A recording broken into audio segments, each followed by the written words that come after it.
സഹോദരരെ, ഏശയ്യായുടെ പുസ്തകത്തിലുള്ള വായന 49 അധ്യായം 1 മുതൽ 4 വരെയുള്ള തിരുവചനങ്ങൾ. തീരദേശങ്ങളെ, വിദൂര ജനതകളെ, എൻ്റെ വാക്ക് കേൾക്കുവേൻ. ഗർഭത്തിൽ തന്നെ എന്നെ കർത്താവ് വിളിച്ചു.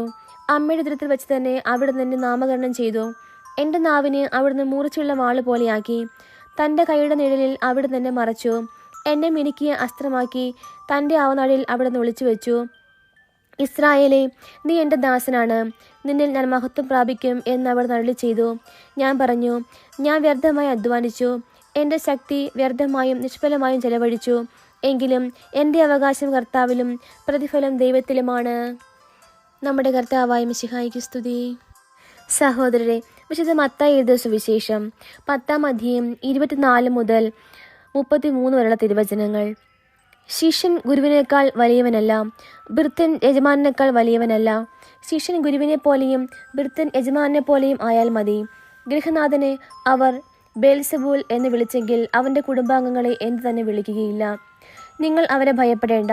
എന്തെന്നാൽ മറിഞ്ഞിരിക്കുന്നതൊന്നും വെളിപ്പെടാതിരിക്കുകയില്ല, നിഗൂഢമായിരിക്കുന്നതൊന്നും അറിയപ്പെടാതിരിക്കുകയുമില്ല. അന്ധകാലത്ത് നിങ്ങളോട് ഞാൻ പറയുന്നവ പ്രകാശത്തിൽ പറയുവിൻ. ചെവിയിൽ മന്ത്രിച്ചത് പുരമുകളിൽ നിന്ന് ഘോഷിക്കുവിൻ.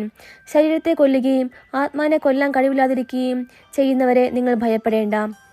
മറിച്ച് ആത്മാവിനെയും ശരീരത്തെ നരകത്തിന് ഇരയാക്കാൻ കഴിയുന്നവനെ ഭയപ്പെടുവിൻ. ഒരു നാണയത്തുട്ടിന് 2 കുരുവികൾ വിൽക്കപ്പെടുന്നില്ലേ? നിങ്ങളുടെ പിതാവിൻ്റെ അറിവ് കൂടാതെ അവയിൽ ഒന്നുപോലും നിലം പതിക്കുകയില്ല. നിങ്ങളുടെ തലയിലെ ഓരോ മുടിയുടെയും എണ്ണപ്പെട്ടിരിക്കുന്നു. അതിനാൽ ഭയപ്പെടേണ്ട. നിങ്ങൾ അനേകം കുരുവികളേക്കാൾ വിലയുള്ളവരാണല്ലോ.